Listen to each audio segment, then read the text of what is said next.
Assalamualaikum warahmatullahi wabarakatuh. Waalaikumsalam warahmatullahi wabarakatuh.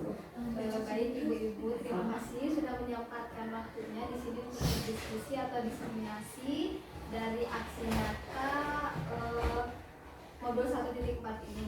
Nah, di sini saya akan berbagi atau sharing tentang budaya positif atau menumbuhkan budaya positif di sekolah. Baiknya seperti apa budaya positif itu?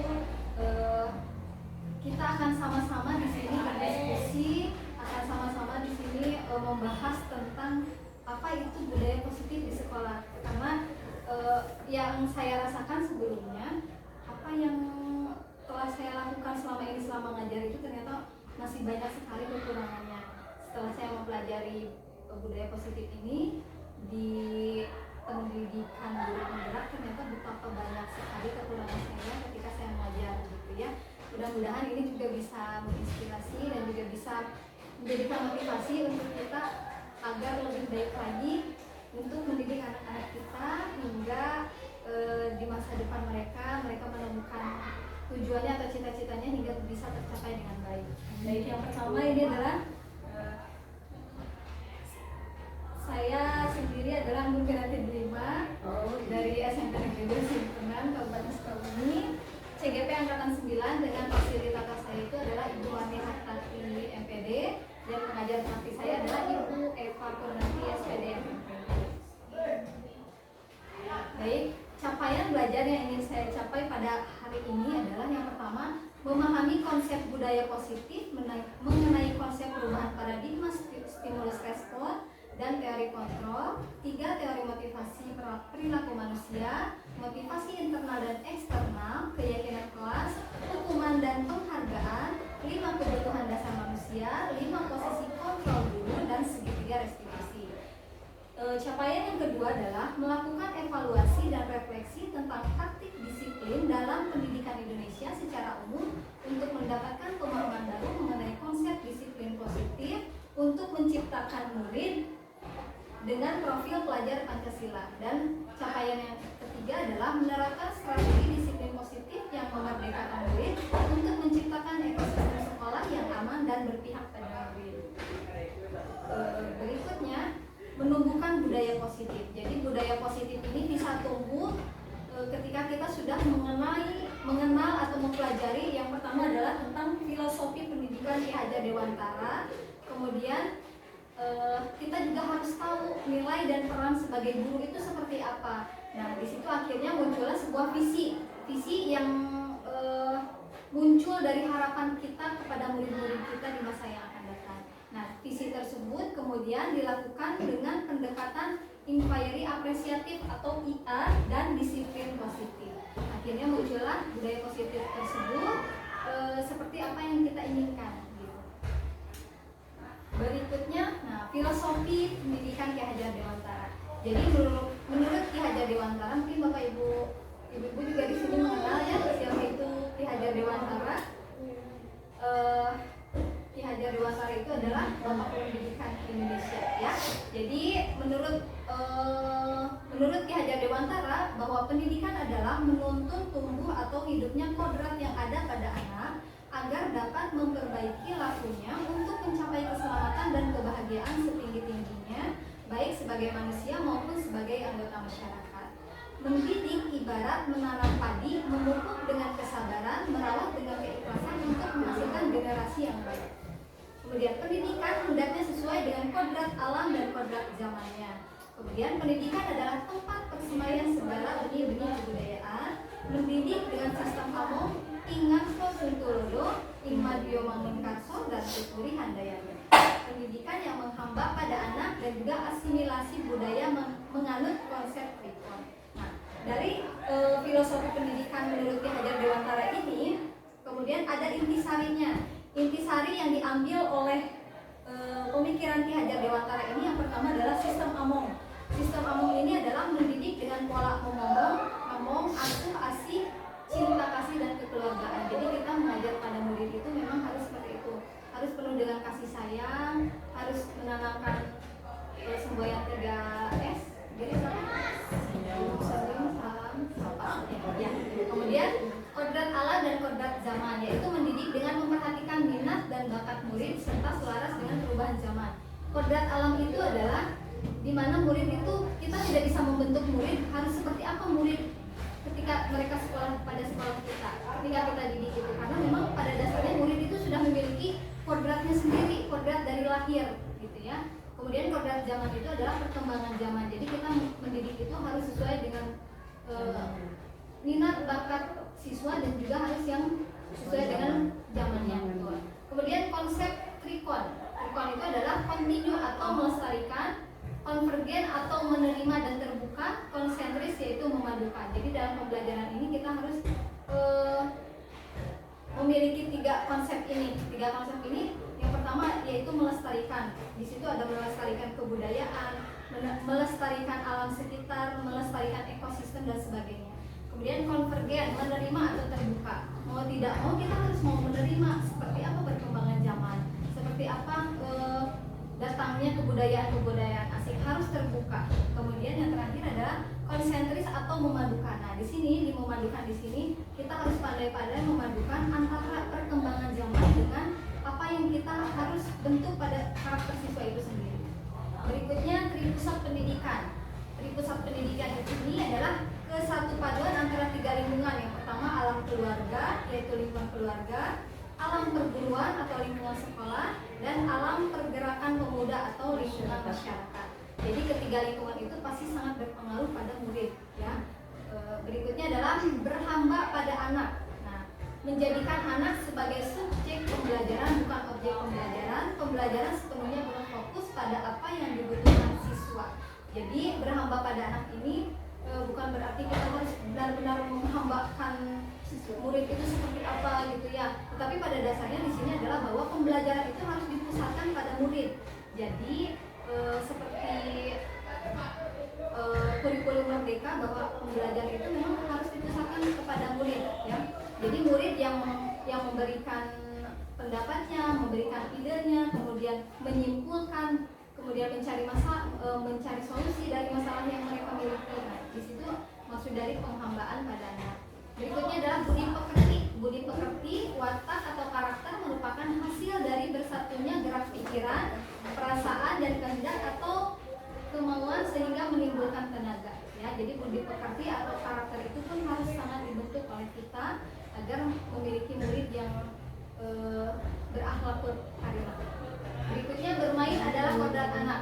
Mendidik dengan metode kesenian, permainan atau outbound yang menyenangkan sesuai dengan kodrat anak. Jadi kita tidak boleh terlalu kaku ketika mengajar pada anak, karena ternyata pembelajaran itu harus diselingi dengan permainan, atau mungkin kita kenal dengan ice breaking dan sebagainya, itu bisa disisipkan.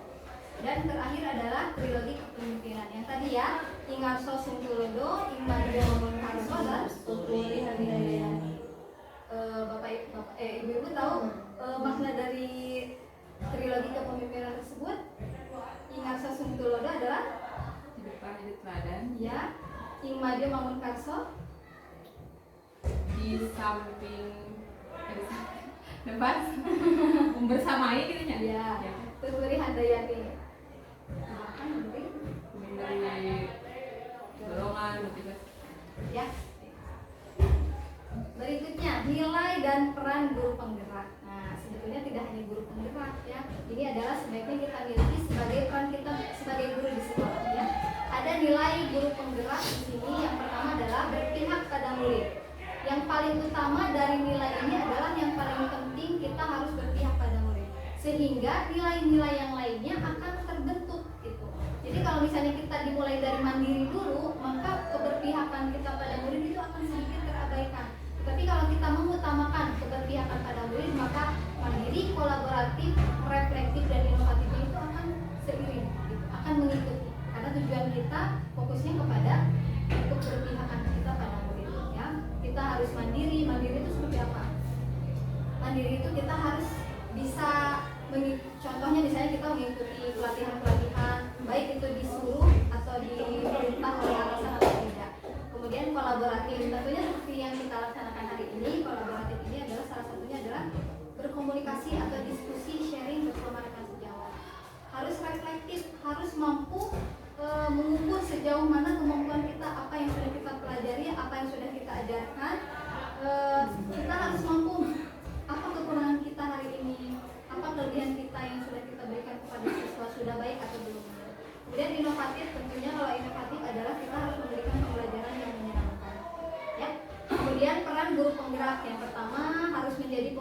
pembelajaran. Kedua adalah menjadi coach bagi rekan sejawat atau guru lain. Yang ketiga adalah mendorong kolaborasi. Yang keempat adalah mewujudkan kepemimpinan murid. Yang terakhir adalah menggerakkan komunitas praktis. Mudah-mudahan ini sejalan dengan apa yang sudah kita lakukan di sini ya. Beberapa poin sudah kita laksanakan juga.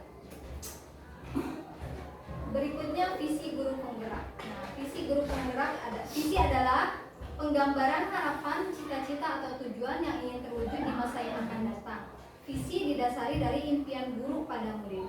Dari impian tersebut, guru bisa membuat rencana dan alur untuk mencapai sebuah impian dengan menghitung aset, tantangan, aksi, dan pembelajaran atau yang sering kita sebut ATA dan prakarsa perubahan. Nah, kemarin kan pekan lalu kita sudah mendiskusikan mengenai visi sekolah kita ya, visi sekolah kita, dan memang ketika kita merunutnya ternyata disebutkan bahwa visi tersebut harus sesuai dengan apa yang kita cita-citakan pada murid ya. Visi guru penggerak ini memang harus bertuju pada atau bertolak pada profil pelajar Pancasila yang memiliki 6 komponen. Yang pertama adalah beriman, bertakwa kepada Tuhan Yang Maha Esa. Di dalamnya ada akhlak beragama, akhlak pribadi, akhlak kepada manusia, akhlak kepada alam, akhlak bernegara.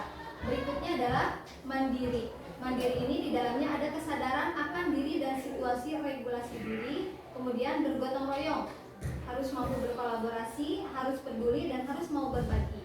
Kemudian berkebinekaan global, yaitu mengenal dan menghargai budaya, komunikasi dan interaksi antar budaya, refleksi dan tanggung jawab, dan berkeadilan sosial.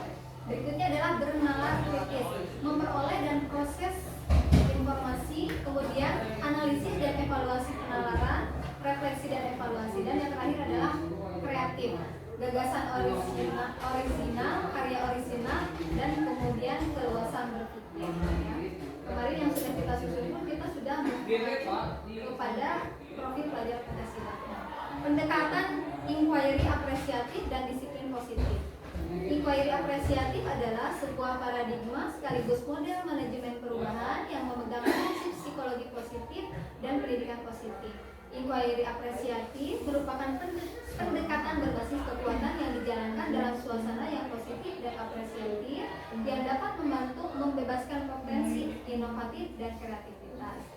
Inquiry apresiatif fokus pada kekuatan yang dimiliki setiap anggota dan menyatukannya untuk menghasilkan kekuatan tertinggi dengan cara yang tidak dapat dilakukan oleh proses manajemen perubahan yang biasa.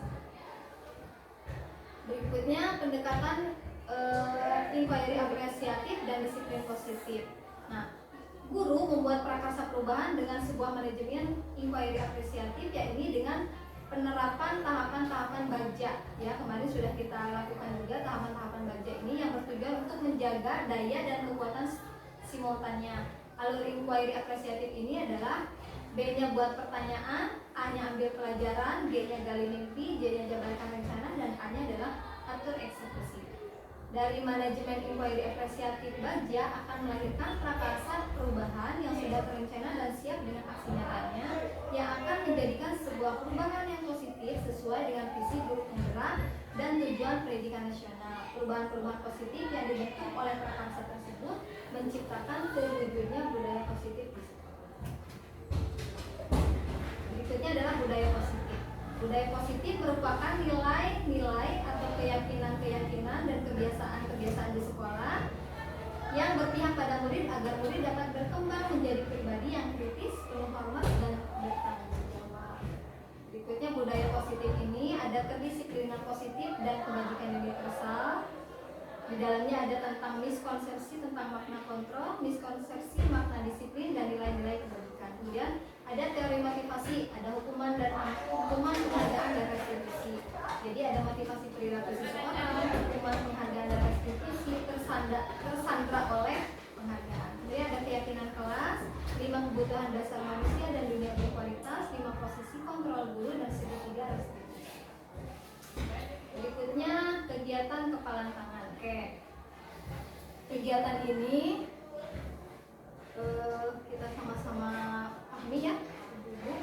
Di sini ada perubahan paradigma, ada kegiatan kepalan tangan. Contohnya kita praktekkan saja, mungkin boleh ya? Ibu Yuli dengan Bu Wanda, kemudian Bu Sani dengan Bu Dika. Ya, di sini kan ada akun Bu Rani dengan saya. Di sini kan ada A dan B, ya. Anda dan teman Anda, saya dan Bu Rani misalnya. Sobeklah secari kertas kecil, ya. Tuliskan benda atau sesuatu yang sangat berharga untuk Anda. Letakkan salah satu tangan Anda dan genggam benda atau sesuatu tersebut dengan segala daya. Buatlah sebuah kotak. Ya. Boleh kita coba kertas satu orang saja, mau Bu Rani, berarti kalau di sini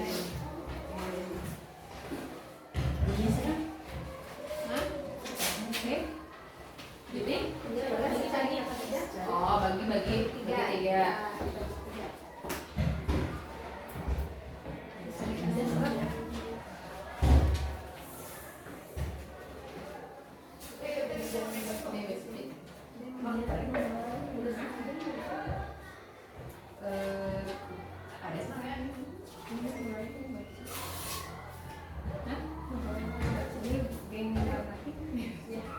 Ibu boleh tuliskan apa saja yang tanpa diketahui oleh Bu Wanda, besarnya juga tanpa diketahui oleh Bu Dika, begitu juga. Nama benda ya. Apapun yang ditulis, ya. Benda kan? Apa aja? Ya. Mau benda, mau apapun yang ada di otak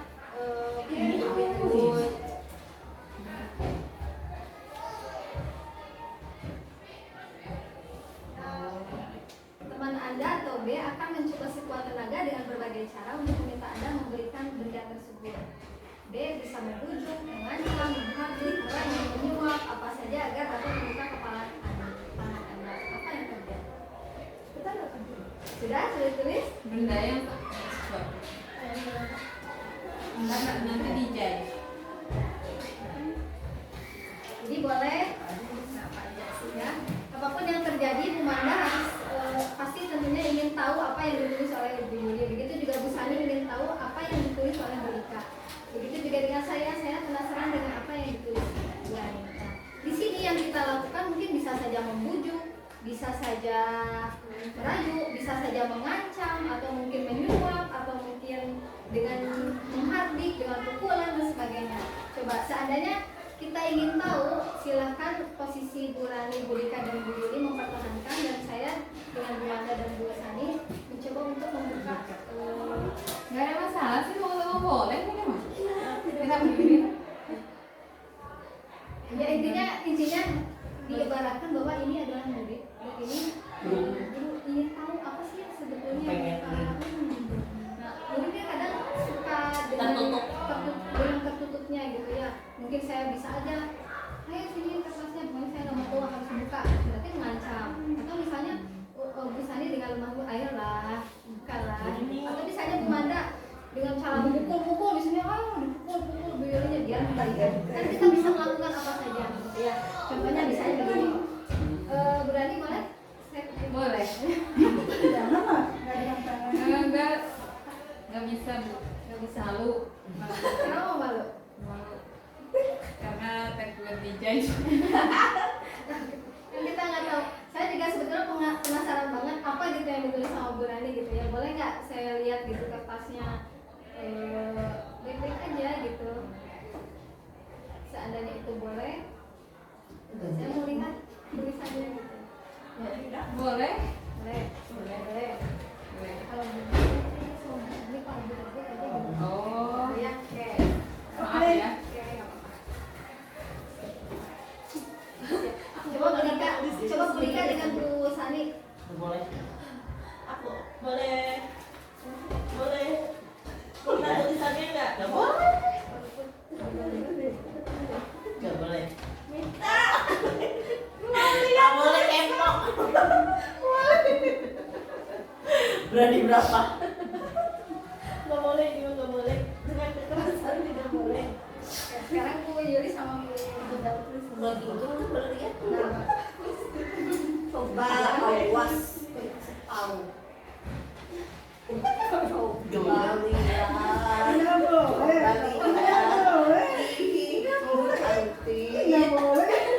dari mulai menghardik sampai merayu ya ada semuanya. Coba. Nggak boleh.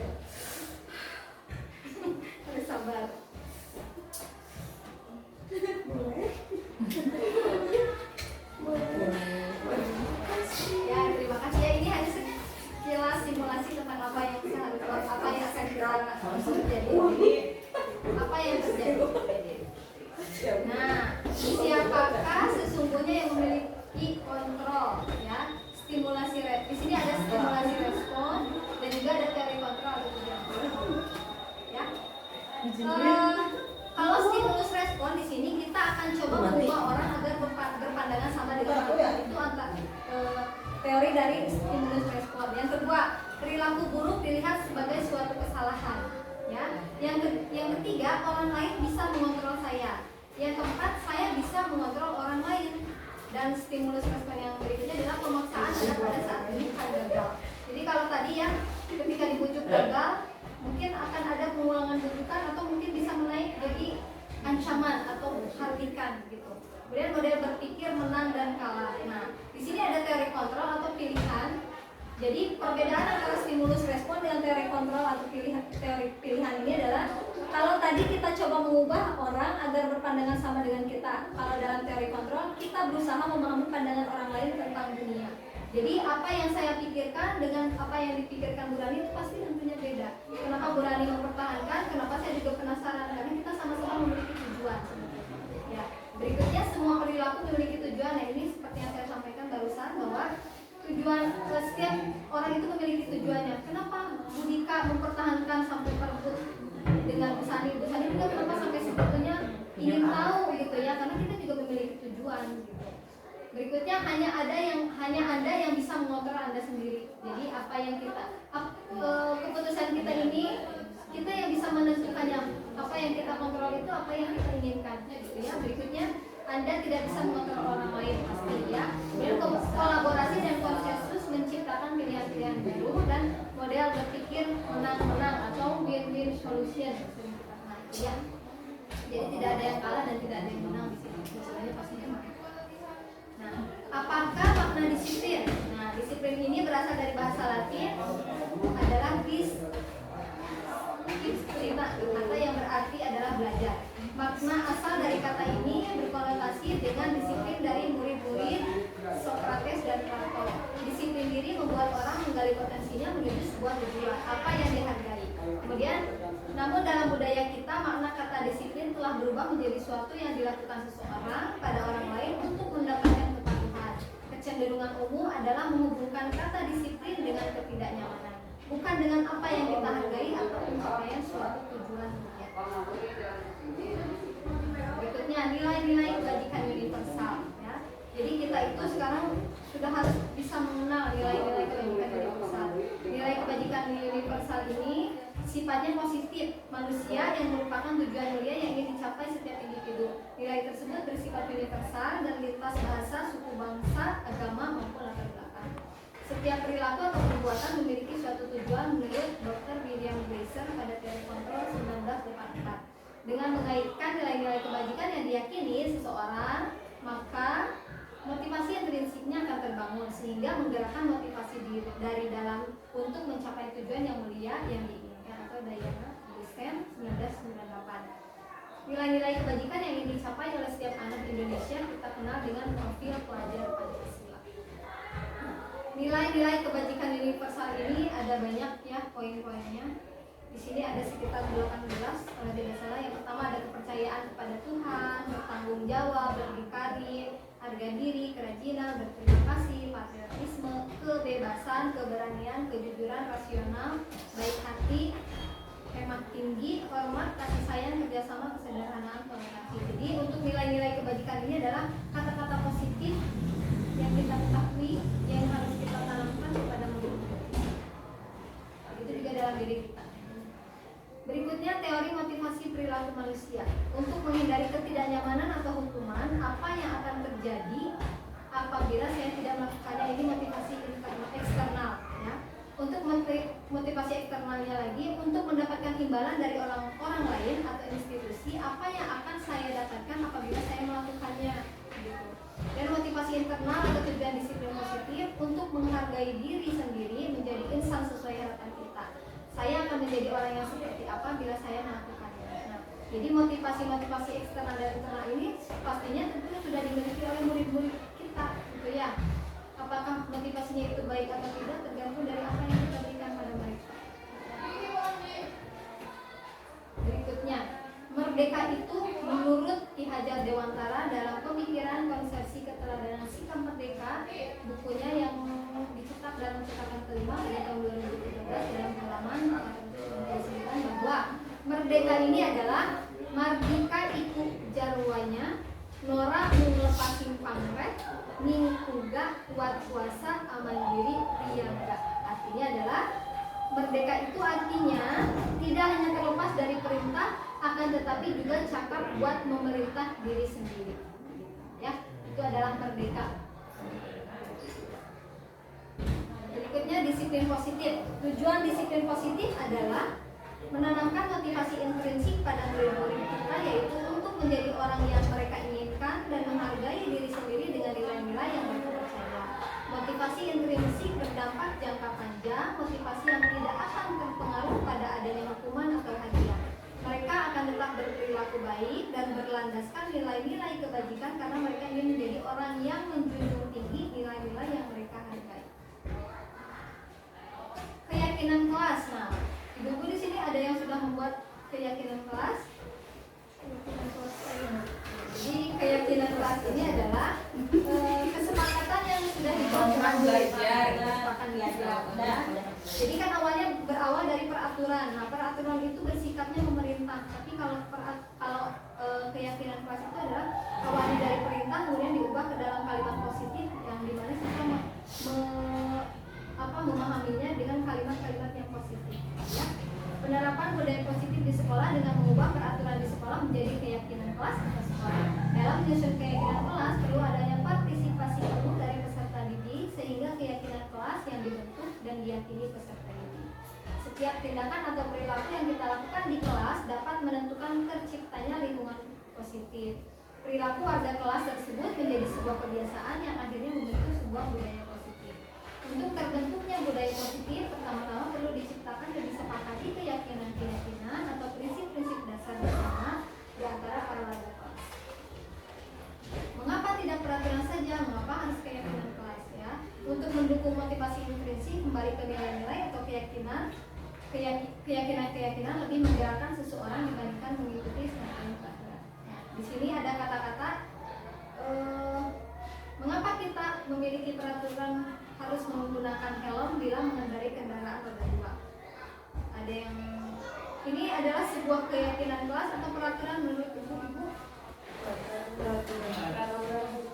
Peraturan. Adakah nilai kebajikannya di sini? Mengapa kita memiliki peraturan harus menggunakan helm bila mengendarai roda dua? Ada keselamatan ya, nilai kebajikannya. Kemudian yang kedua, mengapa kita memiliki peraturan 3M menggunakan masker, mencuci tangan dan menjaga jarak 1,5 meter? Seandainya kita sudah tidak COVID, apakah kita tetap harus menggunakan masker? Tetap harus. Nah, tetap harus ya. Kenapa Bu harus? Kenapa harus tetap menggunakan masker? Selain dari hobi, kesukaan dan juga Proteksi diri, estetika. Ini juga sama ya. Ini apakah peraturan atau keyakinan? Keyakinan.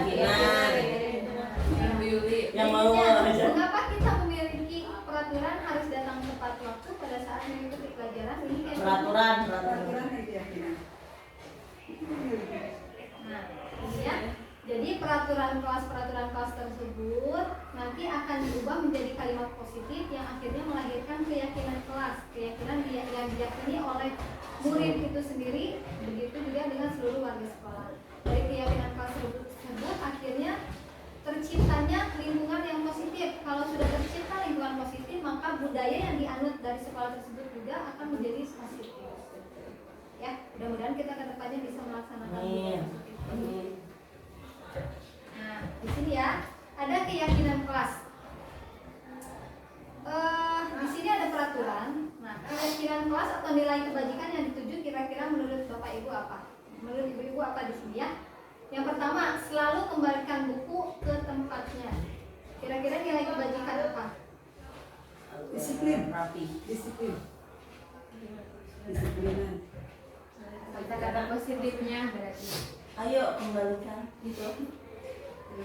Ayo taruh lagi. Yuk. Dengan bukti rapi.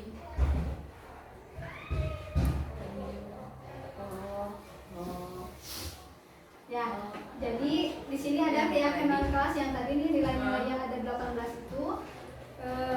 Kira-kira menurut ibu-ibu di sini apa nilai nilai kebajikan yang dituju dari peraturan-peraturan tersebut. Ya, yang pertama, selalu kembalikan buku ke tempatnya. Tanggung jawab. Tanggung jawab. Yang kedua, dilarang mengganggu orang lain. Iya mana? Apa kira-kira? Pilihan. Kenyamanan. Keamanan, kenyamanan, ya. Hadir di sekolah 15 menit sebelum pembelajaran dimulai. Disiplin. Dilarang melakukan kekerasan. Karakter. Dilarang melakukan kekerasan. Dilarang. Peraturan. Hah? Apa ya? Oh iya, kasih sayang. Dilarang melakukan kekerasan. Nilai Nilai-nilai yang ingin ditujunya kira-kira kalau untuk dilarang melakukan kekerasan ini apa? Yang ingin dituju dari Nilai Kelembutan, saya. kelembutan, kasih sayang. Kepedulian. kemudiannya. Dilarang menggunakan narkoba. Kesehatan. Kesehatan. Bergantian atau menunggu giliran. Antrian. Disiplin, disiplin. Menggunakan masker. Kesehatan. Kesehatan. Jangan berlari di kelas atau koridor. Peraturan. Kita bisa lihat ya di sini ya. Hasilnya. Nah, Tuh, keamanannya. maka kembalikan buku ke tempatnya adalah Tanggung jawab. dilarang mengganggu orang lain. Menghormati orang lain. Ya. Hadir di sekolah 15 menit sebelum pembelajaran dimulai. Menghormati orang lain dan dilarang melakukan kekerasan. Selamatkan. Keselamatan, menghormati orang lain. Kasih sayang juga masuk ya. Dilarang menggunakan narkoba. Kesehatan. Bergantian atau menunggu giliran. Menghormati orang lain atau keselamatan. Menggunakan masker. Kesehatan. Jangan berlari di kelas atau koridor. Aman. Dihukum oleh penghargaan. Nah, dihukum oleh penghargaan. Bahwa penghargaan berlaku sama dengan hukuman. Kita tidak tahu nih, ternyata penghargaan sama dengan hukuman. Dalam arti meminta atau membujuk seseorang melakukan sesuatu untuk memenuhi suatu tujuan tertentu dari orang yang meminta atau membujuk. Dorongannya eksternal dan akan ada faktor ketergantungan. Hukuman dapat menyebabkan peserta didik menjadi pendendam, merasa tersakiti secara fisik maupun psikis, menjadikan anak pembohong atau belajar menyembunyikan kesalahan, melakukan dengan terpaksa serta dapat memicu rasa marah, rasa bersalah, dipermalukan atau merasa tidak dihargai. Ya, jadi ada ketika siswa dihukum, ketika mereka melakukan kesalahan, kemudian lalu kita hukum, apa yang terjadi dengan murid-murid kita? Ya, pasti tentunya murid kita akan merasa tersakiti, apalagi jika mereka dipermalukan di depan umum, ditegur secara lisan di depan umum, ya, dihukum misalnya untuk membersihkan WC, dihukum misalnya untuk berlari 100 keliling, kecuali memang sudah ada perjanjian kelas dan itu pun hanya diperbolehkan untuk pelajaran PJ Okat, karena mungkin itu ada perjanjian kelasnya atau keyakinan kelas. Tapi kalau untuk mata pelajaran lain sepertinya itu tidak boleh, ya, karena itu adalah berupa hukuman.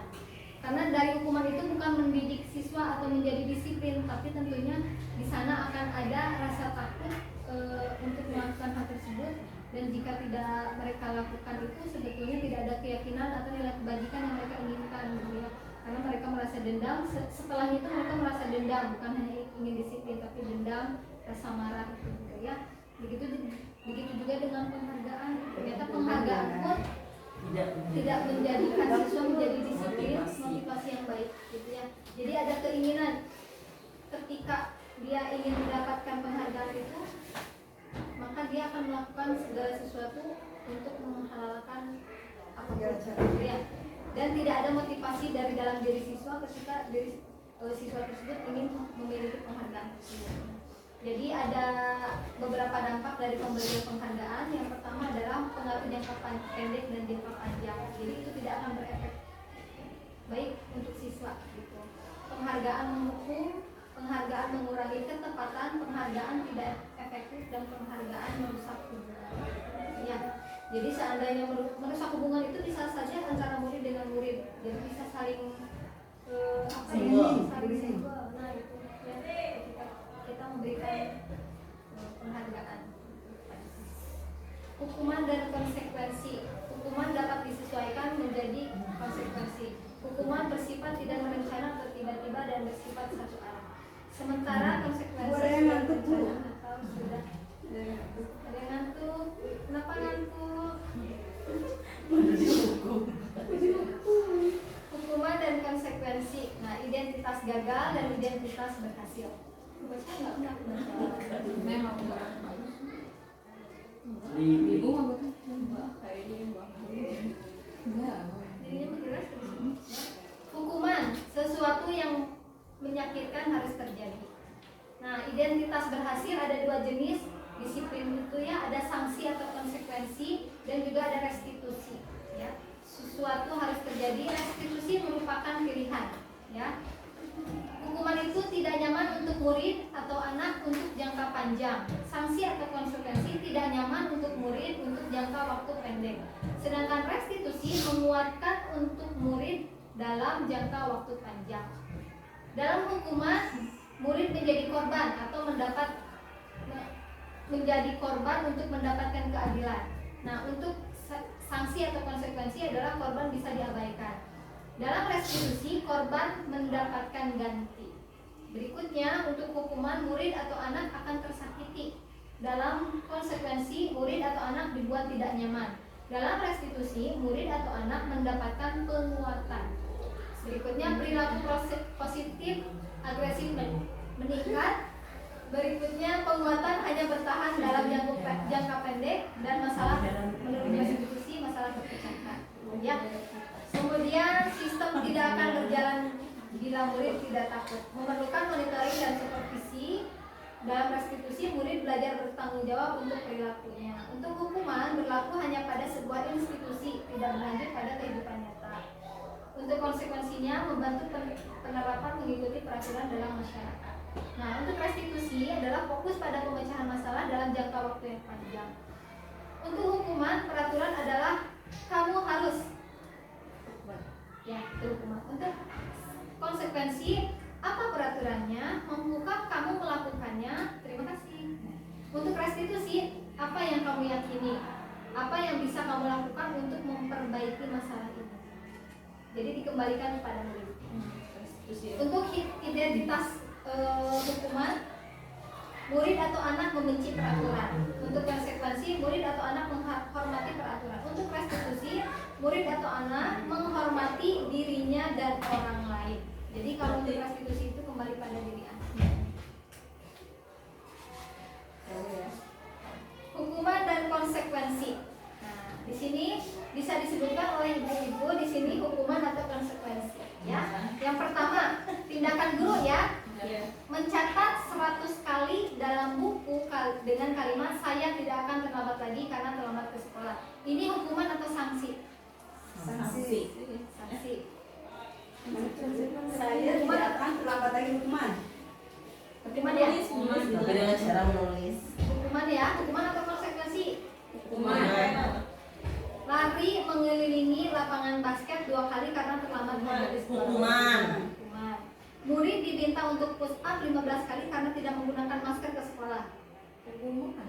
Hukuman. Yang lain? Sanksi. Hukuman. Murid diminta untuk push up 15 kali karena tidak menggunakan masker ke sekolah. Hukuman dah, hukuman. Menurut aku sanksi. Sanksi. Menggantikan kertas tugas teman yang telah And konsekuensi. membersihkan tumpahan air di meja tulis karena Konsekuensi. meminta murid tidak mengenakan sepatu seharian di sekolah karena tidak mengenakan sepatu hitam. Sanksi. Konsekuensi. Hukuman. Sanksi. Konsekuensi. Sanksi. Kalau yang menurut yang memberikan tanggapan sanksi, Hukuman. oh yang memberikan hukuman. Kenapa? Kenapa disebut hukuman? Meminta murid tidak mengenakan sepatu seharian di sekolah karena tidak mengenakan sepatu hitam. Hukuman atau konsekuensi? Hukuman. Ada maksudnya. Kalau sanksi bahkan konsekuensinya berarti menyelesaikan masalah yang sudah kita buat ya seperti tadi membersihkan tumpahan air itu kan berarti karena kita menumpahkan air berarti kita harus konsekuensi membersihkannya lagi jadi ada nilai penyelesaian masalahnya. Kalau misalkan tidak mengenakan sepatu selama itu toh berarti maksudnya ke hukuman karena nggak ada nilai apa ya mau tidak ada nilai mendidiknya tidak menyelesaikan masalahnya gitu. Jadi kalau menurut Bu Rani ini adalah hukuman ya, meminta murid tidak mengenakan sepatu seharian di sekolah karena tidak mengenakan sepatu hitam. Kalau menurut Bu Dita dan Bu Sani tadi kan konsekuensi ya. Sanksi atau konsekuensi. Kenapa? Boleh. Ya karena mungkin kan peraturan di sekolahnya harus menggunakan sepatu hitam ya, karena dia tidak menggunakan sepatu hitam jadi sanksinya dia tidak menggunakan sepatu di sekolahnya itu karena tidak sesuai. Karena kalau harus menggunakan sepatu di sekolahnya sepatunya warna hitam biar seragam gitu, karena dia tidak menggunakan sepatu hitam karena itu mengganggu keseragaman sekolah jadi mending tidak usah dipakai sepatunya. Itu ya. Yang Bu Wanda? Oh, hukuman. Bu Yuli? Yang mana Bu? Ini yang meminta murid yang kedua dari bawah. Meminta murid tidak menggunakan sepatu seharian di sekolah karena tidak menggunakan sepatu hitam. Beda tipis ya antara hukuman dan sanksi. Kalau hukuman itu agak berat, sanksi itu biasa pelanggaran sedang, konsekuensinya ringan. Jadi kalau menurut saya itu maksudnya ke seharian ya, seharian berarti sanksi lah. Oke. Baik, saya tampung dulu pendapat dari ibu ya. Nanti kita lihat jawabannya seperti apa. Oke. Dan yang terakhir adalah lari mengunjungi lapangan basket. Jadi PJOK mungkin saja untuk PJOK-nya sudah membuat kesepakatannya. Kita kan punya guru PJOK ya, ada keyakinan kelasnya masing-masing kan setiap mata pelajaran punya keyakinan kelas. Kalau untuk saya mungkin pelajaran IPA buat apa anak dikelilingkan 10 menit gitu ya, karena tidak ada hubungannya ya, itu pasti bersifat hukuman. Tapi kalau untuk pelajaran PJOK mungkin itu bisa Membuat bugar dan pemanasan. itu ya. Kalau menurut ibu apa Bu? Ini Lari mengelilingi lapangan basket 2 kali karena terlambat 10 menit. Bagus. bagus ya. Ya, bagus. Berarti ini konsekuensi apa hukuman? Konsekuensi. Oke, kita lihat jawabannya. 1, Apakah 2, sama? 3. Wow.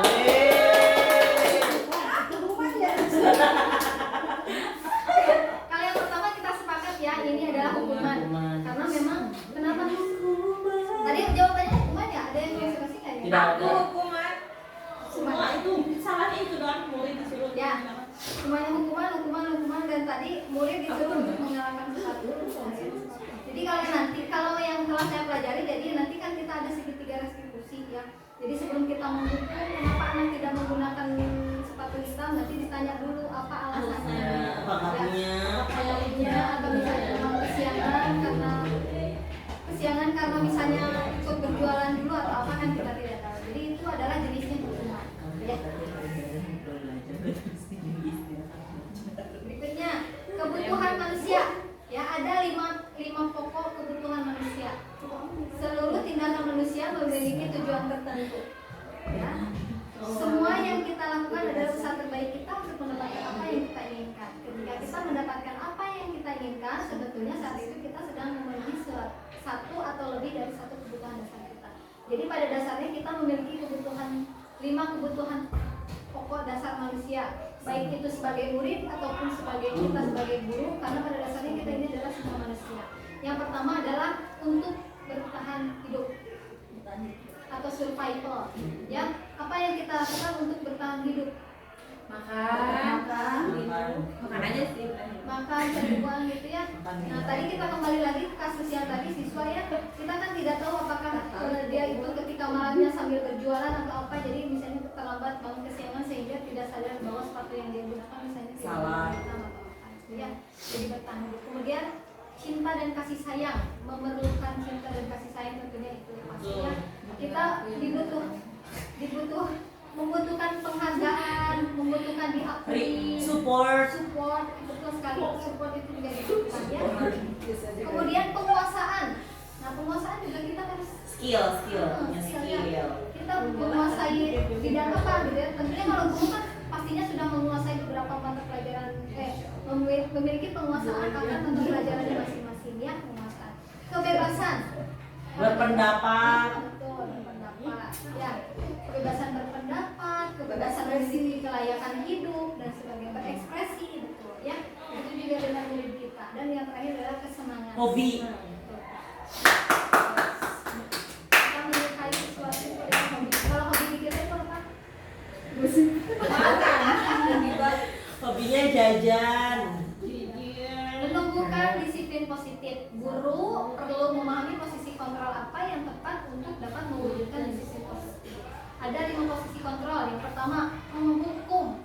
Jadi kita kalau sebagai penghukum itu tentunya kita kasih bersikap seperti algojo, ya. Ya. Kemudian membuat orang merasa bersalah. Sebetulnya kata-katanya halus, tapi membuat siswa merasa bersalah.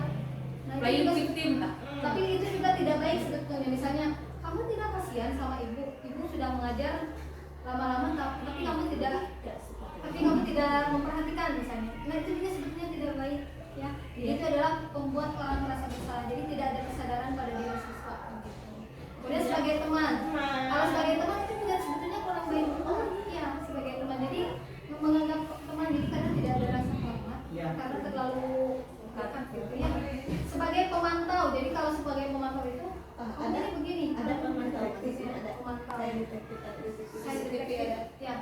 Nah kalau sebagai posisinya sebagai manajer, kita ini adalah di Atasan. Nah sebagai manajer itu jadi kita harus bisa menstabilkan siswa itu keinginannya seperti apa, kemudian solusinya harus seperti apa, kita juga harus bisa menanganinya seperti apa. Ya ada solusi-solusi.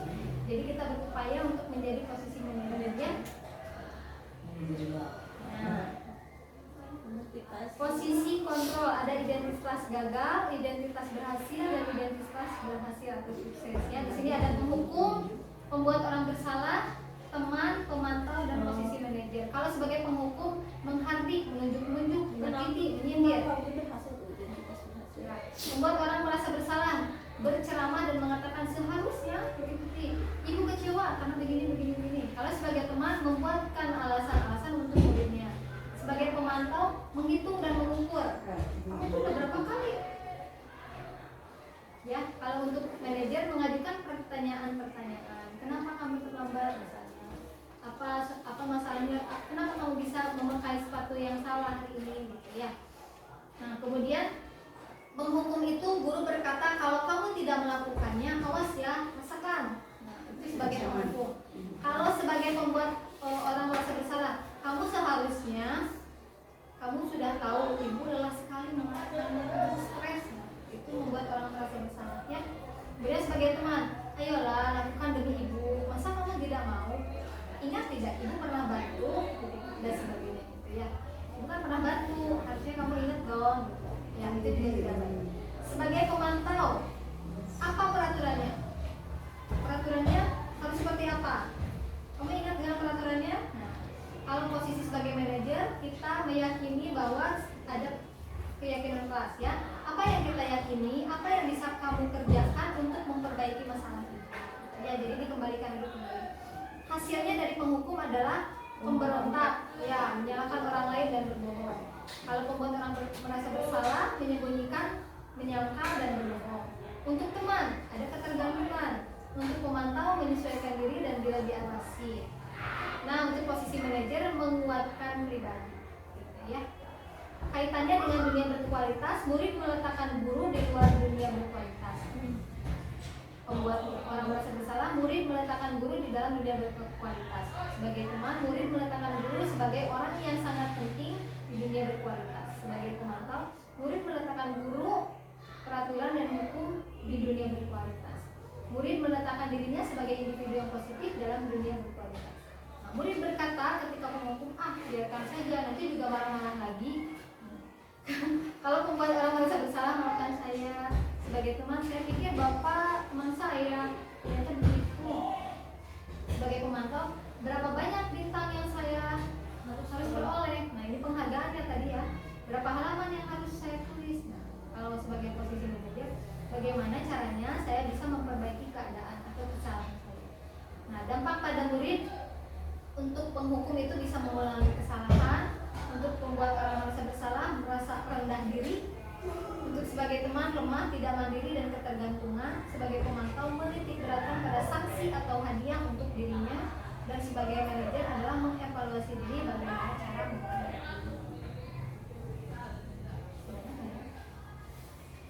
Restitusi. Nah, restitusi adalah proses menciptakan kondisi bagi murid untuk memperbaiki kesalahan kesalahan mereka sehingga mereka bisa kembali pada kelompok mereka dengan karakter yang lebih kuat. Restitusi merupakan proses kolaboratif yang menghadirkan murid untuk mencari solusi atas masalah yang dihadapi dan membantu murid berpikir tentang orang seperti apa yang mereka inginkan dan bagaimana mereka harus memperlakukan orang lain. Restitusi membantu murid menjadi lebih memiliki tujuan, disiplin positif, dan memulihkan dirinya setelah berbuat salah. Penekanannya bukannya pada bagaimana berperilaku untuk menyenangkan orang lain atau menghindari ketidaknyamanan, namun tujuannya adalah untuk menjadi orang yang menghargai nilai-nilai kebajikan yang mereka percaya. Nah, segitiga restitusi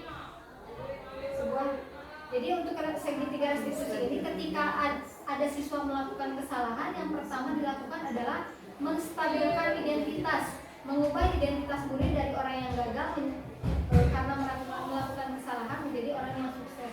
Jadi ditanya dulu kenapa melakukan ditanya dulu kesalahannya apa, biar siswa itu sadar. Kamu sadarkah dengan apa yang sudah kamu lakukan? Tahu nggak apa yang kamu lakukan itu apa? Nah, berikutnya validasi tindakan yang salah. Jika memahami kebutuhan dasar yang mendasari sebuah tindakan, maka akan mampu menemukan cara yang paling efektif untuk memenuhi kebutuhan tersebut. Jadi ditanya pada siswa, ya, menurut kamu apa yang kamu lakukan benar atau tidak? Nah, yang terakhir adalah menanyakan keyakinan, ya. Di dalam menanyakan keyakinan, ditanya pada murid, kira-kira untuk memperbaiki apa yang kamu lakukan itu apa yang harus kamu lakukan? Nah, di sini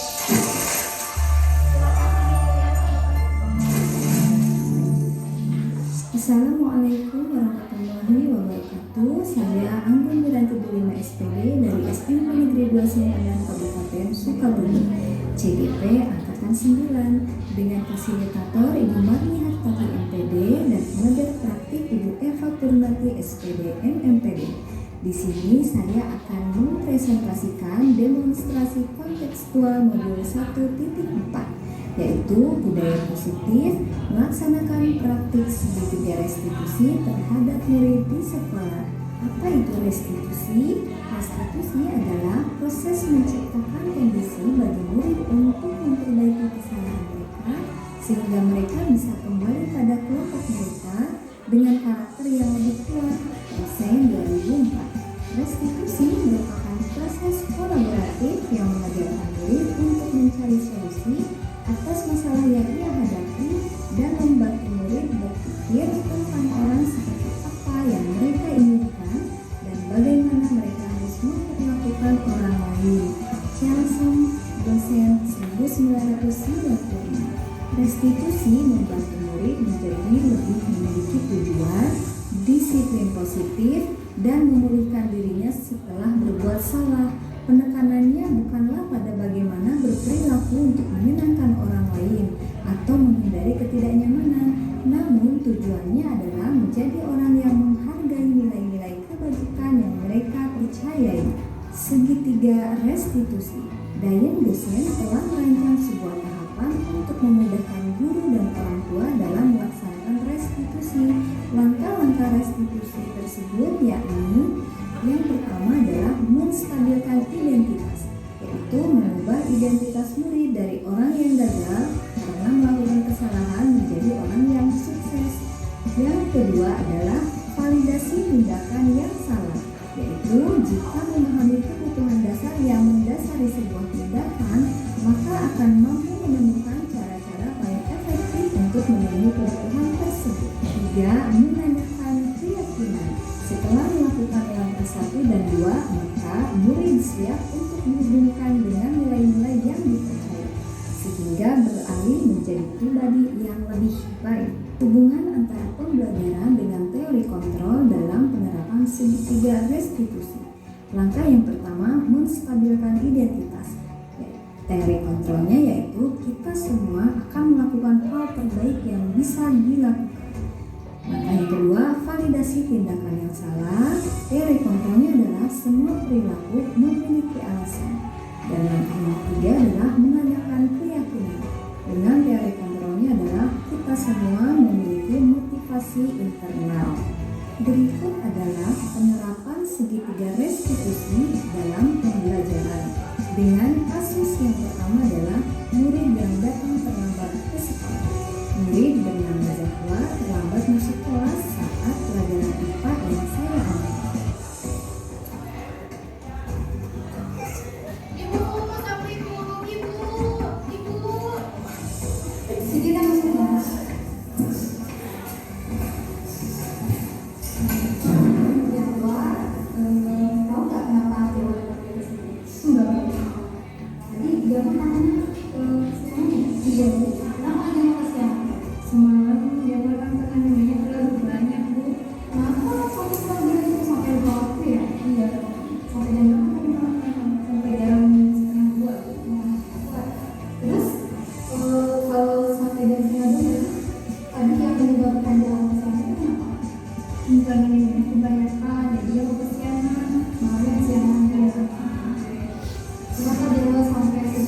disiplin, datang ke kelasnya hingga tepat waktu.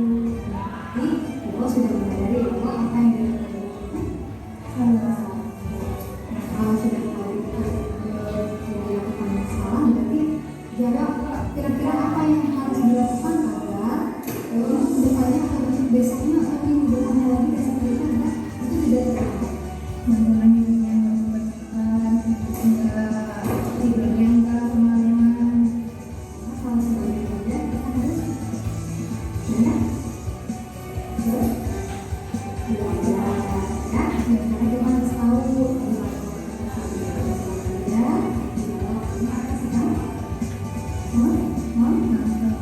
jadi untuk bertanya yang sangat kuat bawahnya tetap tinggi harus jangan jadi nanti kalau itu berarti jauh sudah kembali melihat nanti kembalinya akan ya saja mudah-mudahan nanti kedepannya lebih ya silakan sekarang kembali ke kelas untuk melakukan pelajaran ya. Oke, terima kasih Bu. Tanggapan murid mengenai segitiga restitusi. Halo, nama saya Dewan Reni, saya dari kelas 8B.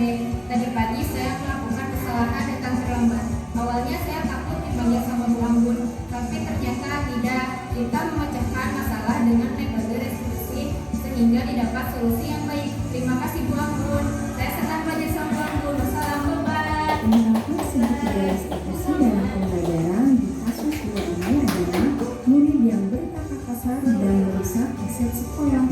Murid bernama Fahri berkata kasar saat menegur Nana dan Siti yang bercanda saat pembelajaran yang memecahkan stopwatch aset sekolah.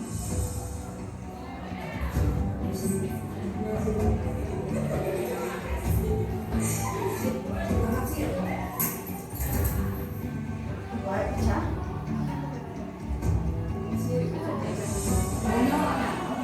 Apanya yang dicari? Kalian tahu kenapa saya panggil sini tidak?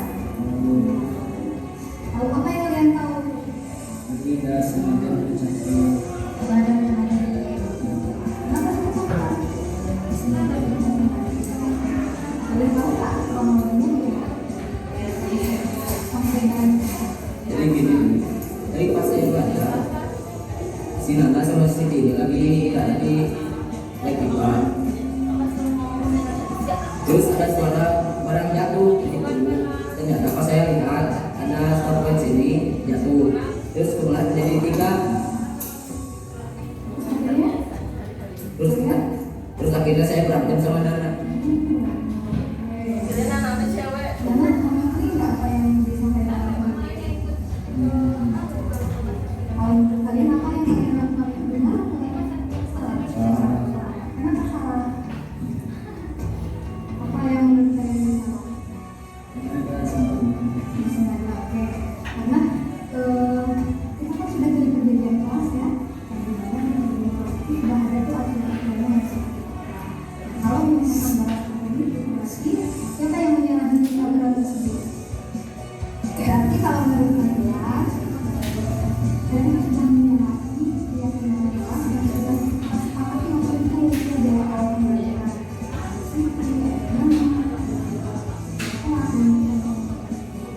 Menjaga dan tetap membuat barang-barang itu tidak teman-teman ada di tempatnya.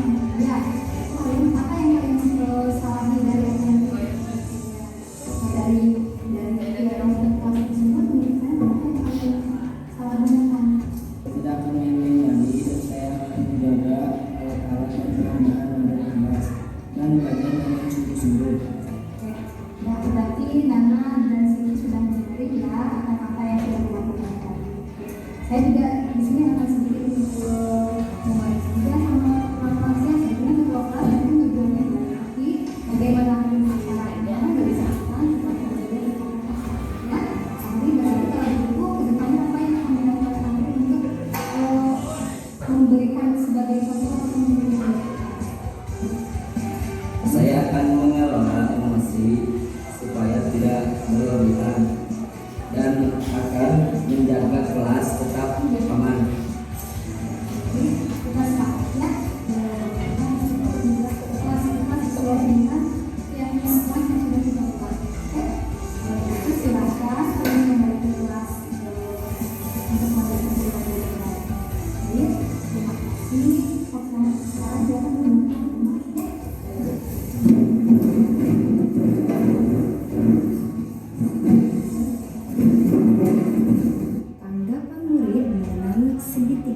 restitusi. Halo, nama saya Siti Nuraini dari kelas 8B. Dari saat pembelajaran, saya melakukan kesalahan, mencatat belajar dan mengerjakan hal. Sebetulnya saya takut dan malas bersama gabut, tapi ternyata tidak seperti yang dipikirkan. Karena di sana kami memecahkan masalah dan menyadari kesalahan kami dengan menggunakan metode restitusi sehingga didapat solusi yang disepakati dengan baik dan tidak pada kesalahan. Terima kasih. Saya saya dari kelas 8B. Tadi saat pembelajaran saya melakukan kesalahan terkadang saat berada dan melakukan tugas sekolah. Awalnya saya takut dan malas mempelajari semua tapi tidak menyenangkan. Karena bisa memecahkan masalah dan menyadari kesalahan dan metode restitusi sehingga terdapat solusi yang harus disepakati dengan baik. Kalau nama saya Fahri dari kelas 8B. Tadi saat pembelajaran saya melakukan kesalahan berkata kasar. Awalnya saya takut dipanggil sebagai tapi ternyata menyenangkan karena bisa memecahkan masalah dan menyadari kesalahan dengan metode restitusi sehingga dapat solusi yang disepakati dengan baik. Assalamualaikum warahmatullahi wabarakatuh. Kesimpulan penerapan segitiga restitusi ini adalah setelah 3 tahap tersebut dilakukan, guru dapat menanyakan pada murid apa yang ingin mereka lakukan untuk memperbaiki situasi saat itu. Maka restitusi dapat dilakukan. Diharapkan guru dalam penerapan restitusi dapat membimbing murid berdisiplin positif agar menjadi murid merdeka. Sebagai bagian dari budaya positif di sekolah, guru dapat menganalisis dengan sikap reflektif dan kritis pada penerapan disiplin positif di lingkungan. Sekian pemaparan demonstrasi kontekstual modul 1.4 tentang budaya positif melaksanakan praktik segitiga restitusi terhadap murid di sekolah.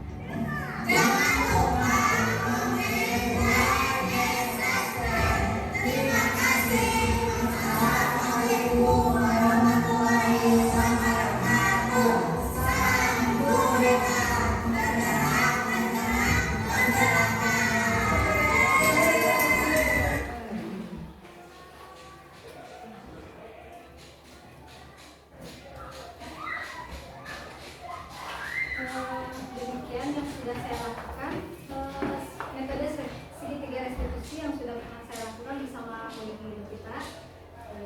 Ternyata memecahkan masalah itu tidak harus selalu dengan menghadik, menghukum, dan juga marah-marah, tetapi dengan mengembalikan kesalahan kepada mereka sendiri, maka mereka juga akan memunculkan solusi dari mereka sendiri, lahir dari mereka sendiri, tanpa adanya paksaan, tanpa adanya rasa benci, tanpa ada rasa marah, tapi mereka sadar akan penguatan dirinya sendiri. Jadi apa yang sebaiknya mereka lakukan, mereka tahu dan harus apa yang dilakukan untuk kedepannya menjadi lebih baik.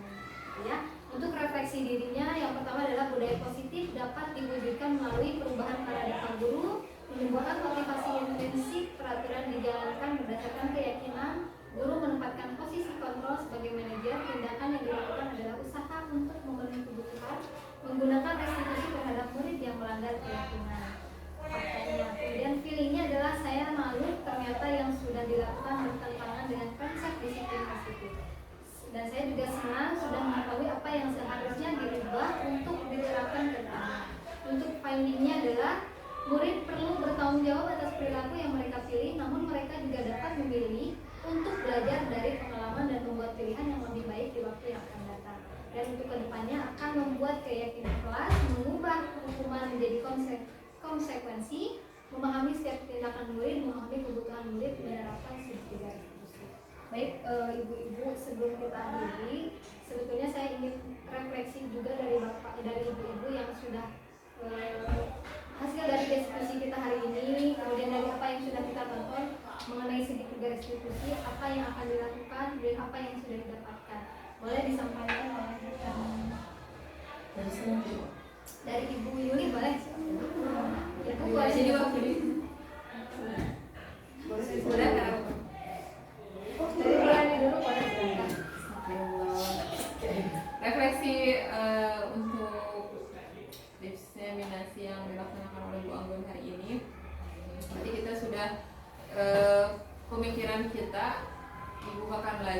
bahwa untuk konsep menerapkan kedisiplinan pada siswa itu ternyata harus diubah konsepnya menjadi konsekuensi gitu ya, memilih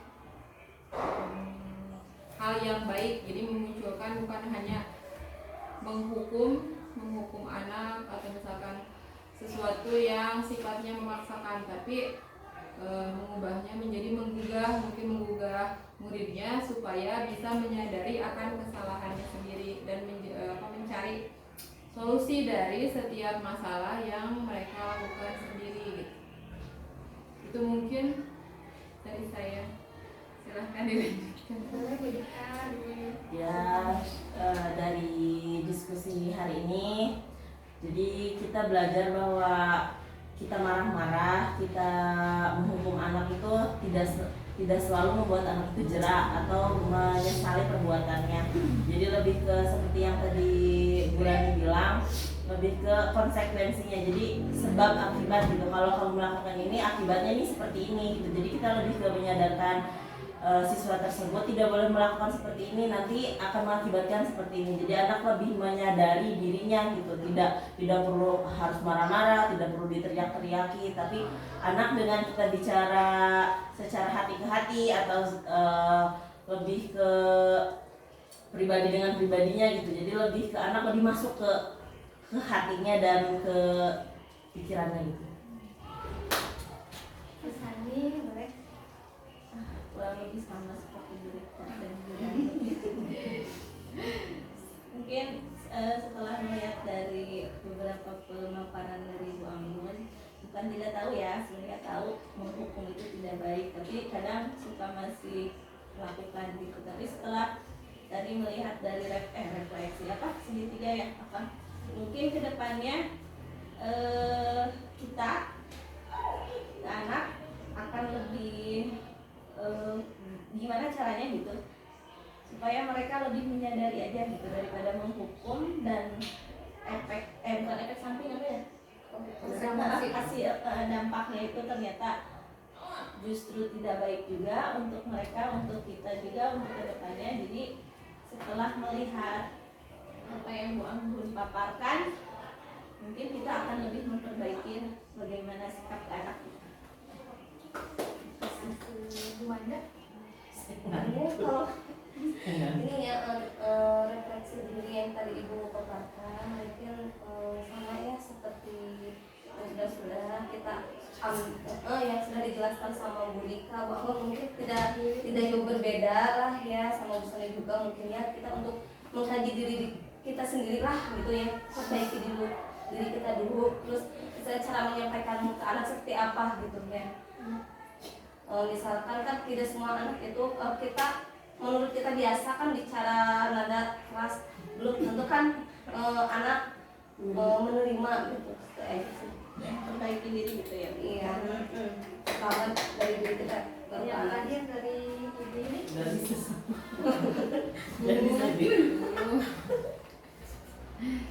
Selamat Ibu. Untuk refleksi diri. Mau bingung nggak? Sebetulnya udah diwakili ya sama teman-teman. Kayak gitu. Diwakili sama teman-teman. Intinya ya tetap kita harus. Iya, tetap kita harus ini ya, harus lebih mengerti, karena anak itu adalah subjek bukan objek lagi. Jadi kita harus lebih memahami, mengerti apa yang anak inginkan dan intinya tetap pembelajaran atau KBM tetap berjalan langsung, sementara karakter anak tetap terjaga. Intinya dalam pemberian sanksi atau hukuman kita harus melihat kepada letak kesalahannya seperti apa. Terus juga jangan sampai menjadikan si anak itu menjadi merasa dibully atau perundungan, tetapi lebih ke kedisiplinan dan si anak nyaman serta ada perubahan depannya yang lebih baik lagi. Itu pentingnya untuk budaya positif di sekolah. Terima kasih. Baik, terima kasih